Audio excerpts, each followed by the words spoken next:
có video họ này to bên video ta kra tivi này này tivi này nè nguồn này to họ phim nhà bịa hẹp không thì này buộc hình pháp đảm bảo các điều kiện vệ sinh dịch tễ phòng chống dịch bệnh nhạc như mơ họ phim làm bịa này phim như bịaมันอยู่โอดาđấy không về vào cái trơ này trong một mái nhà xoay quanh những câu chuyện rắc rối đầy thú vị của các thành viên trong gia đình họ Phương sống trong ngôi nhà 250 tuổi với truyền thống sản xuất và pha chế trà. Kim Sung In là người đứng đầu gia đình. này ngồi đập này đa hơn này và quyết tâm giữ hương vị trà truyền thống. Năm xưa khi rực nó đã có lon hả ta một ra thôi à Lisa có tình cảm với con trai của mình là Daegu. Bà đã đuổi mẹ con Lisa ra khỏi nhà. Không ngờ là có piak là bè này quay mẹ đừng có tàu được nào này à ta một cái tivi này hả nhiều bịa rướp mở hẹp cái đàng hoàng ấy mà nhiều bịa rướp nhiều hẹp á về prơ này bên làm bên ta kra một cái kra to bên mình hả này có chữ bịa có bịa bên này quay bịa có quay tiếp từng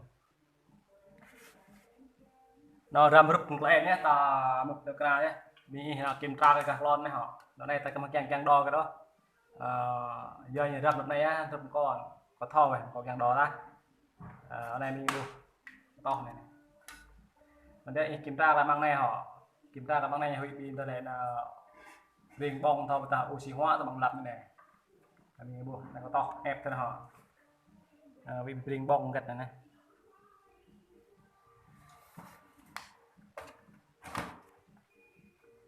này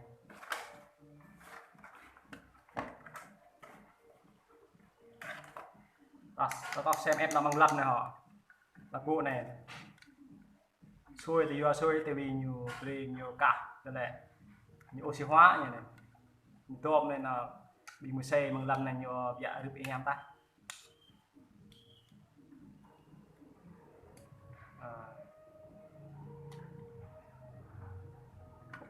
đây bị bộ họ này riêng so oxy hóa so này đây này đây là người ta xóa lên ta thay nắp lông họ ta chịu nắp lông lào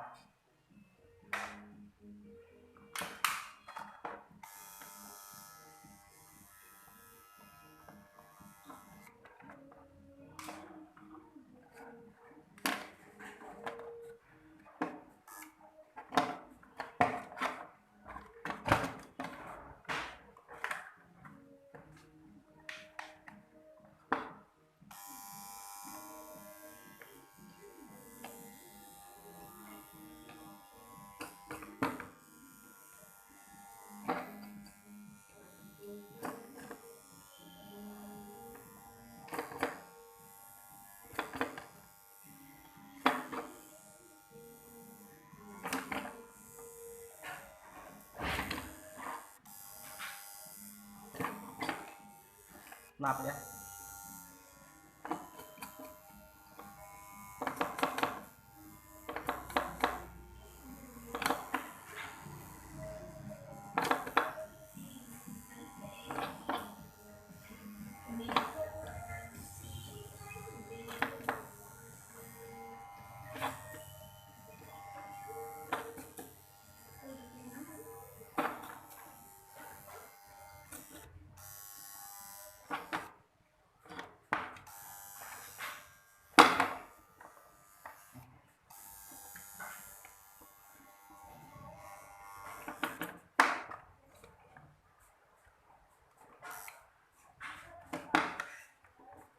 ta xóa lên ta thay nắp lông họ ta mặn con ta chiếc nữa đây là thay nắp lông này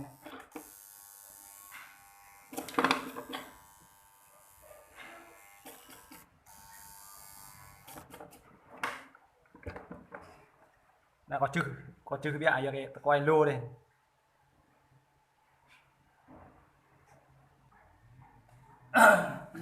này mà nắp lông ấy hả này nó đập như này này này có bạn nắp lông này này đập một con nắp lông này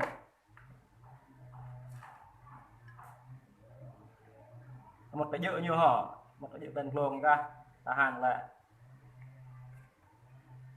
này này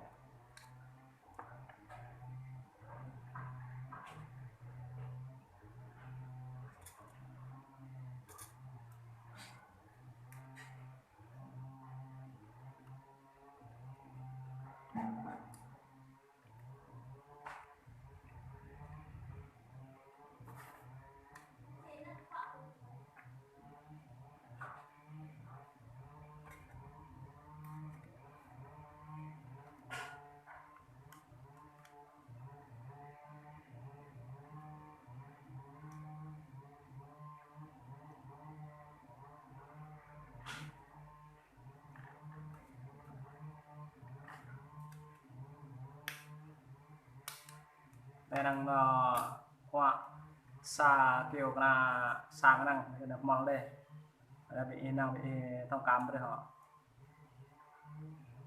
này có một kia cái này hàng về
ăn kia cái này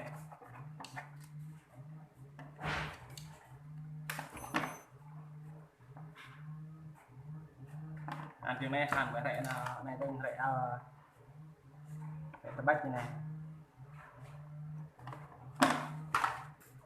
nhắm rồi đó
nào ăn tiếng nghe họ là bọt thơ nào họ một năng cái đằng heo và heo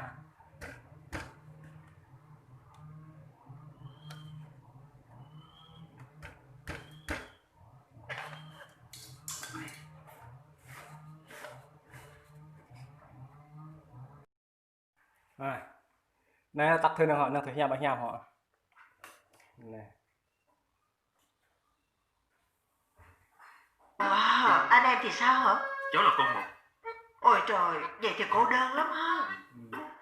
Sunny sẽ không gặp phải vấn đề gì khi nhà chồng. Nếu cậu ấy không có anh em và ba mẹ thì ở nước ngoài, cậu ấy đúng là mẫu người chồng hoàn hảo dành cho cô bé. Được nhà biết hả? Nè, đâu con này. Gọi là cô ấy có cả một gia đình sống chung với nhau và một người mẹ dễ mới như vậy. Này như rầm phần nhựa nhà bên vừa rầm nó này. Đây ta có thay này là nhiều nhà biết. Còn nhờ đôi có lon nhá, ta cà nhà mua nhất. Đôi có con nên plek lại bẻ này họ. Plek rẹ này rẹ một xanh này, rẹ một cọ này, plek là tua nhiều ham là tua nhiều. Cần ta tắc cái nhiều nhà vậy á. Nó tổng biết họ. Này có plek lấy họ. Còn plek rẹ là rẹ mà tắc này nhiều đồ cái này. Rẹ coตัวcon này, nó có plek lên này. Rẹ coตัวcon này á, để mà xanh tới này từng plek rẹ này họ. Keng nhà họ đôi có khô rồi. Cái mua cọ là vua này. Tập đây là thay nhà họ đôi là vua ta họ. Nó tắt lên từng họ. Nó tắt là cái năng này.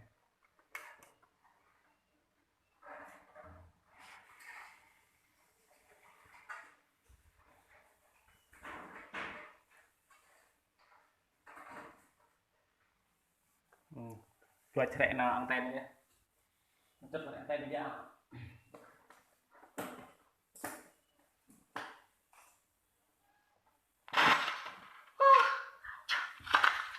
Bị bố họ. Cuộc đời này nào ai có ngờ Daisy hay ghê muốn cái gì là được cái đó. Tha hồ mà chọn sung sướng. Còn đời mình thì coi như tiêu rồi. Nghe với họ, đeo khô đây này. Rồi nếu như đeo khô đấy duy nhất có thể làm cho thấy nhẹ nhõm bây giờ. Đây này, tua bên này này. Chính là con trai đông vui của tôi đây nè. Nghe với này.